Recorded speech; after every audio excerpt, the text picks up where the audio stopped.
En Yaakov, Masachet Gittin, Daf, Lamed, Vav, Amud, Bet. Oula, Amar Oula, Oula dit, Alouva Kala, Shezinta Betochopata.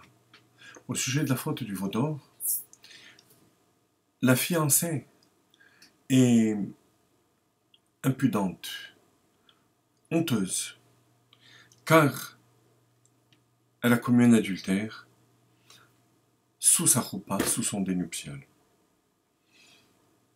Le Maharsha nous explique que par ce terme, alouva, qui veut dire honteuse, impudente, la Gemara veut atténuer la faute des Béné Israël. En effet, on peut considérer que les Juifs, avant qu'ils soient complètement rentrés dans l'alliance avec Akadosh Baruch, sont considérés ou comme Goy ou comme Juifs. Si on les considère comme Ben Noach, comme Goy, alors pour un Goy, l'adultère ne commence qu'une fois que le mariage est consommé.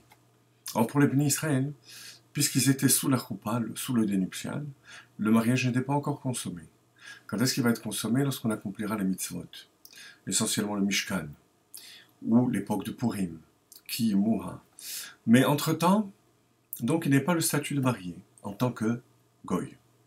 En tant que Juif, c'est l'inverse.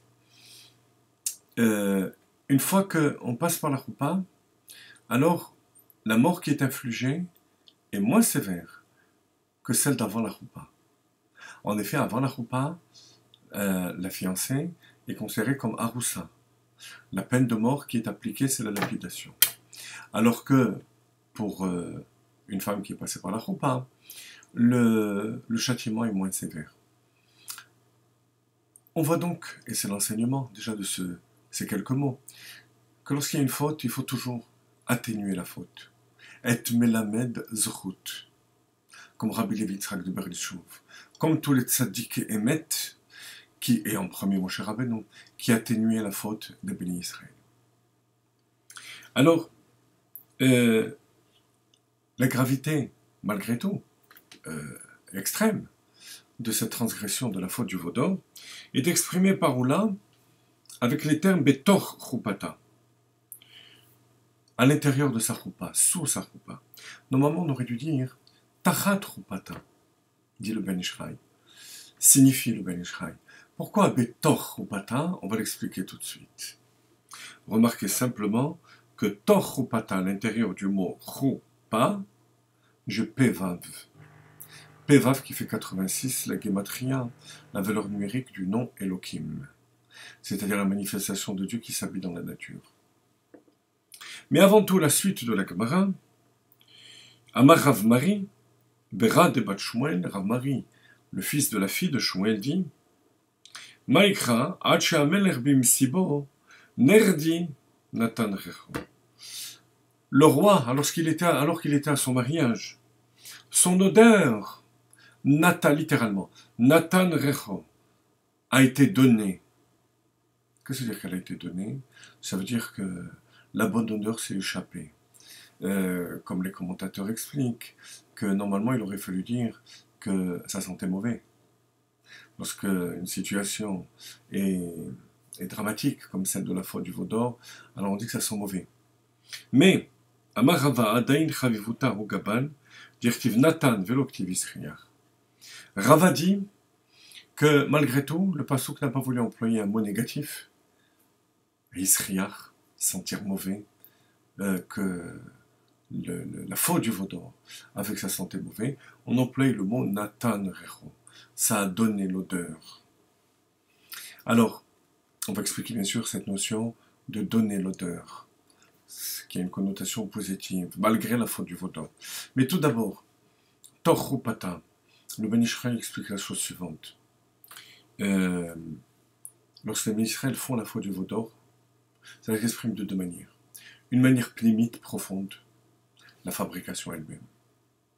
À ce moment-là, ils prennent les lettres Aleph, Lamed, He du nom Elohim et ils les mettent dans la klipa, dans les forces du mal. En effet, Elohim, il y a deux parties. Elle qui veut dire voici, elle est Elokecha Israël. Voici ton Dieu Israël, le veau d'or. La partie dévoilée, là où ils se sont investis, concrètement, c'était la fabrication du veau d'or. Et il y a une partie cachée. Parce que les deux autres lettres du nom Elohim, c'est Yod Mem. Yod Mem, ça fait mi. Mi, qui est, c'est ce qui est caché. Ce qui est caché, c'est une forme un peu transcendante de la faute. Comment ça s'est exprimé, dit le Harizal, par le fait qu'ils ont brassé le veau d'or. Ce n'est pas une action profonde, mais il y a un souffle qui sort de la bouche. Alors, de ce fait, il y a l'ensemble du nom Elohim qui a été souillé. C'est pour ça que la Gemara emploie le terme Tor Chupata, à l'intérieur de la Chupa. Pevav, Gematria du nom Elohim. Malgré tout, et ça c'est une deuxième note positive, l'odeur est donnée. De nouveau la notion de transcendance qui rappelle vers Ruach Tashuv El Elohim, l'esprit qui va revenir vers Dieu par la Teshuvah. Au moment même de la faute, on ne dit pas que ça sentait mauvais, mais que l'odeur est partie. Dans le mauvais sens par l'acte de la faute, dans le bon sens par vers Ruach Tashuv El Elohim, par la Teshuvah. En effet, comme dit Admor HaZaken, dans le Tanya, Afilo B'Sha'at Achet Haïta Be'omna Itu Yitbarech. Même au moment de la faute, la neshama du juif est attachée à Kadosh Baruch.